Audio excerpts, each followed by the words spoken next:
Bonjour Cécilia, je suis Bonjour Caroline. Caroline. Je suis contente d'être ici pour voir ce château. On le voit un peu de l'extérieur, mais on le connaît mal. Est-ce que vous pouvez nous en parler un petit peu? Il date de quand ce château? Ce château a été construit par une famille à la fin du XVIIe siècle, une famille de Dijonnais, de riches Dijonnais qui ont repris cette seigneurie. C'est mon arrière-grand-mère qui l'a acquis en 1932. Donc la bâtisse, toute simple, à la fois très grande, très régulière, avec beaucoup de fenêtres.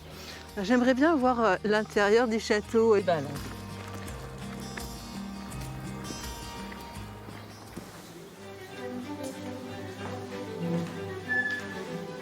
C'est vraiment une maison de prestige, c'est une maison qui était faite aussi pour montrer qu'on était riche. Et donc là, on a quelque chose d'assez incroyable puisque l'escalier représente un quart à peu près de la maison. Donc c'est vraiment la pièce principale. Tout le monde traverse cet escalier puisque c'est le seul de la maison.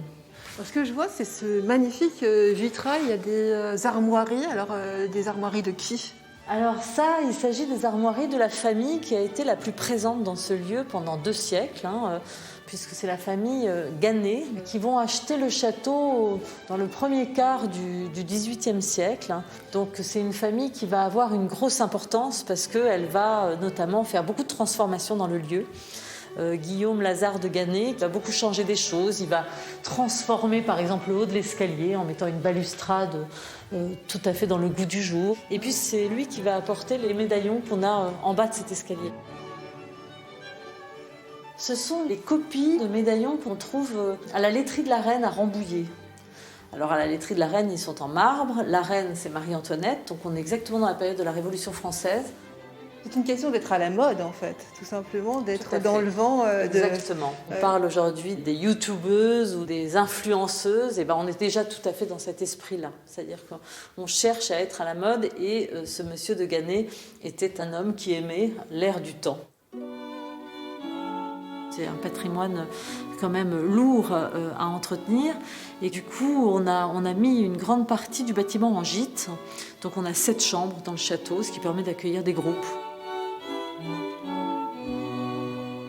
On a monté une association en 2010 qui s'appelle l'Arrière-Pays et qui organise un certain nombre d'événements et qui est beaucoup sur les questions d'écologie en fait.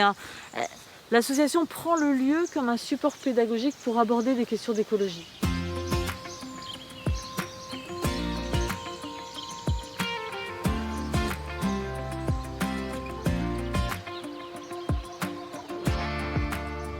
Bonjour, vous êtes le papa de Cécilia? Exactement. Elle m'a dit que je pourrais vous retrouver ici. Donc, on est à la source de Louche.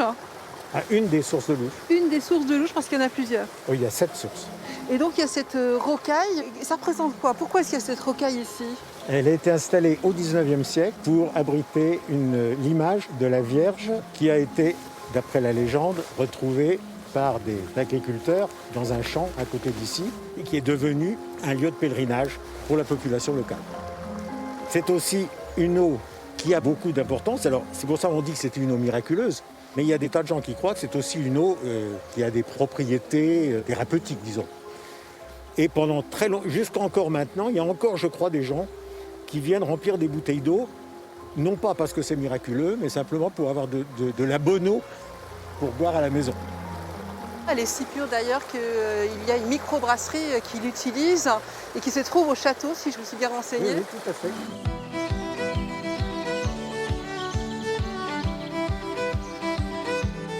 Bonjour, je suis Michel.